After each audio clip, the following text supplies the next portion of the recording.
ઝાડ પર કોણ માળો બનાવે? ચકલી, પછી પોપટ, બીજું કબૂતર. સરસ. તો આજે આપણે કીડી અને કબૂતરની વાર્તા કરીએ. ચલો, એક નદી હતી. શું હતું? નદી.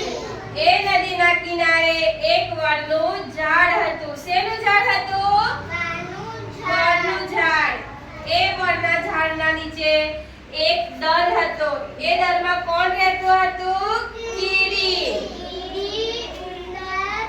એ આપણે કીડીની વાર્તા કરીએ. એ દરમાં કોણ રહેતું હતું? કીડી. કીડીબાઈ રહેતા હતા. અને એ વડના ઝાડ ઉપર કબૂતરભાઈ રહેતા હતા. કબૂતરનો માળો હતો.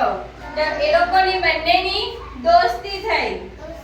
એ લોકોની દોસ્તી કેવી રીતે થઈ તે આપણે જોઈએ. એક દિવસ નદીમાં પૂર આવ્યું. તે પૂર આવ્યું તેમાં કબૂતરે જોયું કે નદીમાં પૂર આવતું છે. તો દરમાં તો કીડીબાઈ રહે. જો એ પાણી દરમાં ભરાઈ જાય તો કીડીબાઈને શું થાય? તણાઈ જાય ને. એટલે કબૂતરે વિચાર્યું કે મારે કીડીબાઈને બચાવવી હોય તો શું કરવું જોઈએ? એટલે કબૂતરના મનમાં વિચાર આવ્યો. એટલે કબૂતરે એક એક પાન તોડીને નદીમાં નાખ્યું. ક્યાં નાખ્યું? નદીમાં. એક એક પાન નદીમાં નાખ્યું. એટલે કીડીબેન ક્યાં ચડી ગઈ? પાન પાસે. પાંદડા પર ચડી ગઈ. એટલે કબૂતરે એની ચાંચ વડે પાંદડું નદીના કિનારે ખેંચી લાવ્યો. એમાં કીડીબાઈનો જીવ બચી ગયો ને. એવી જ રીતે બીજા દિવસે કબૂતરને મારવા માટે કોણ આવે જંગલમાં? શિકારી. કોણ આવે? શિકારી. એ વડના ઝાડ નીચે ઊભો હતો. તેવામાં એને કબૂતરને જોયું. પેલા ઝાડ ઉપર કબૂતર બેઠેલો હતો. એટલે શિકારીએ તો કબૂતરને મારવા શું કર્યું? તીર ખેંચ્યું. શું ખેંચ્યું?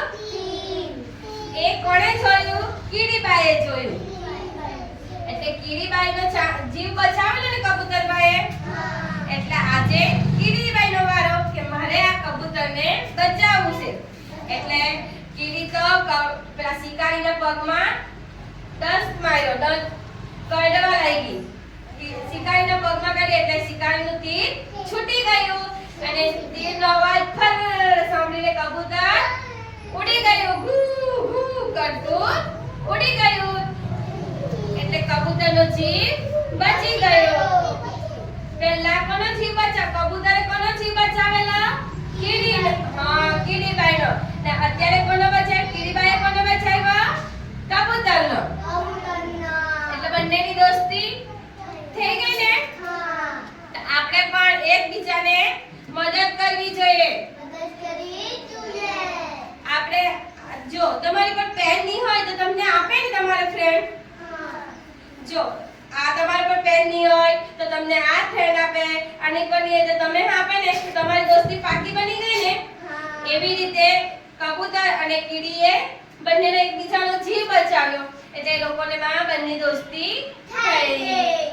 તો આપણે પણ કોઈ એકબીજાને મદદ કરવું જોઈએ.